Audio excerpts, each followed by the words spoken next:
Hey, salut à toi et bienvenue sur cette nouvelle vidéo. La dernière fois, on avait abordé le sujet de ton positionnement lorsque tu lançais ton business en ligne. Je t'avais partagé l'importance d'avoir un positionnement de spécialiste et non de généraliste, notamment pour être dans un océan bleu et pas un océan rouge. Ceci est primordial pour ne pas te noyer ou te faire croquer par la concurrence. Si tu ne l'as pas vu, je t'invite à voir cette vidéo que je te mets en fiche info. Aujourd'hui, je voudrais continuer dans cet élan en te partageant 4 critères te permettant de savoir si les personnes que tu vises avec ton business vont être adaptées ou pas pour que tu puisses décoller.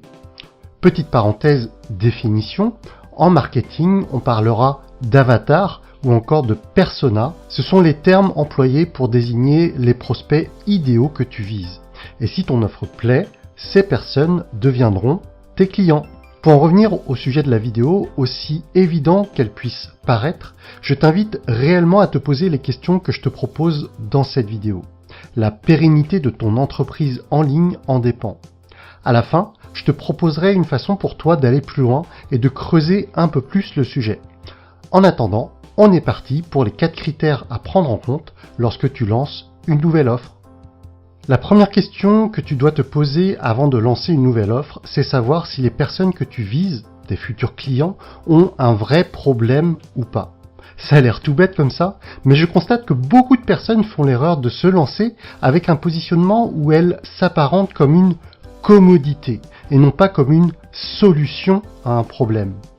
J'aime bien utiliser l'acronyme DUR, D-U-R, pour désigner un problème assez conséquent pour que mes clients aient envie d'être aidés.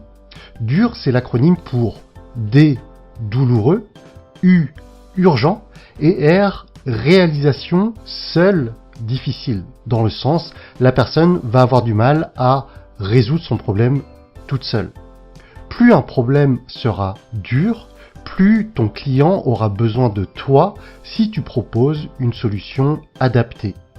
Par contre, si ton offre est une commodité, alors tu te positionnes comme une option, une éventualité, comme quelque chose de facultatif. Un problème dur, par définition, va engendrer un sentiment d'urgence qui va faciliter la vente de ton offre. Le deuxième critère à mesurer si tu te lances dans le business, c'est savoir si les personnes que tu vises ont les moyens de te payer.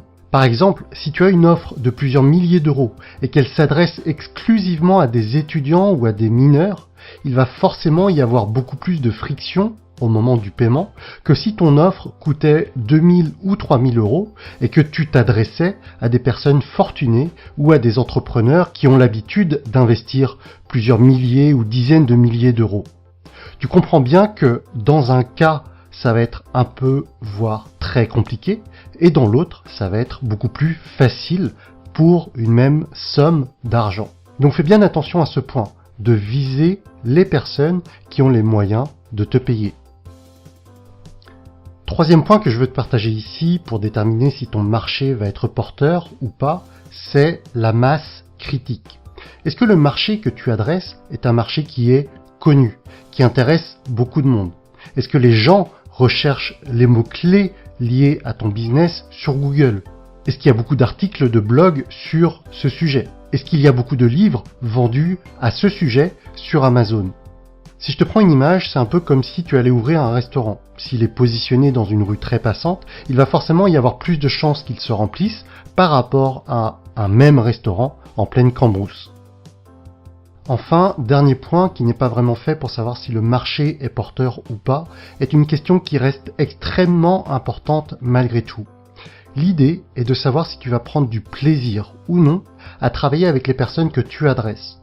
Peu d'entrepreneurs débutants se posent cette question en démarrant, mais je te conseille de la considérer sérieusement afin d'avoir une vision long terme de toi et de ce business.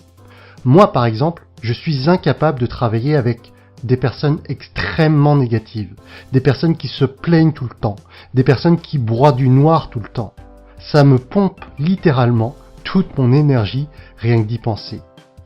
Bien entendu, si tu mets en place un business complètement automatisé, avec des formations en entière autonomie, et que tu n'as aucune interaction avec tes clients, cette question peut être superflue.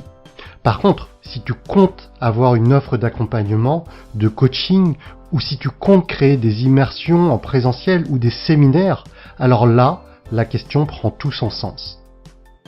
Donc, si on récapitule les 4 critères. 1. Identifie un problème dur que tu sais résoudre pour tes futurs clients. 2. Cherche à orienter ton offre vers des personnes qui ont les moyens de te payer. 3. Demande-toi si ton offre adresse beaucoup de monde. Et 4. Est-ce que tu vas prendre du plaisir à travailler avec cette typologie de personnes? Bien entendu, si tu arrives à combiner tous ces points, alors ton business a de fortes chances de cartonner. Mais tous ces critères ne sont pas forcément des prérequis. Dans le livre L'autoroute du millionnaire, The Millionaire Fast Lane en anglais, l'auteur M.J. DeMarco parle d'agir en magnitude et en amplitude. Si tu sais résoudre un problème dur de millionnaire ou même de milliardaire par exemple, et que tu es le seul à savoir faire cela, alors tu n'as pas besoin d'une masse critique, et pour autant, tu vas pouvoir très bien vivre de ton business. Tu vas proposer une offre qui agit en magnitude. Tu vas pouvoir vendre cher à peu de personnes ton offre. Tu vas apporter beaucoup de valeur à peu de personnes. À l'inverse, si tu es le seul à savoir résoudre un problème de millions de personnes, alors tu vas agir en amplitude. Tu vas toucher beaucoup de monde en faisant payer moins cher ton offre. Il n'y a pas de meilleure solution par rapport à l'autre, mais une solution qui te convient à toi.